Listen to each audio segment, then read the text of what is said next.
Bismillahirrahmanirrahim. Assalamualaikum warahmatullahi wabarakatuh. Alhamdulillah, hari ini kami bersama dengan Taruna Politeknik Pelayaran Malaheti sedang melakukan pembersihan di wilayah daerah terdampak di Desa Blangcut, Kecamatan Merah 2, Pidijaya. Ini adalah salah satu rumah yang terdampak dan saat ini kita akan coba melakukan pembersihan. Rumah ini awalnya tingginya sampai segini dan setelah dilakukan pembersihan sudah sampai di level ini.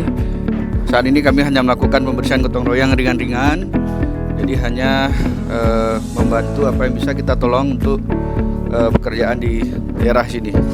Demikian, mudah-mudahan semoga kegiatan kami ini bisa menjadi amal jariah dan Allah ridai. Kami dari Poltek Malaheti melaksanakan kegiatan pengabdian masyarakat ya, bertempatan di Kampung Blangcut. Tepatnya di hari ini, di hari Kamis 29 Januari 2026, kami dari tim P3M Politeknik Pelayaran Malaheti sedang melaksanakan kegiatan pengabdian kepada masyarakat.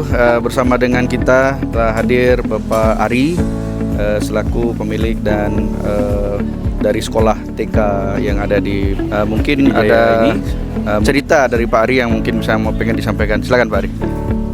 Baik, teman Poltekpel beserta karyawan, anak-anak Poltekpel, tarunanya berjibaku masuk ke wilayah. Alhamdulillah dengan kepedulian bapak-bapak, adik-adik semuanya, sehingga kami semangat kembali, tersenyum lagi.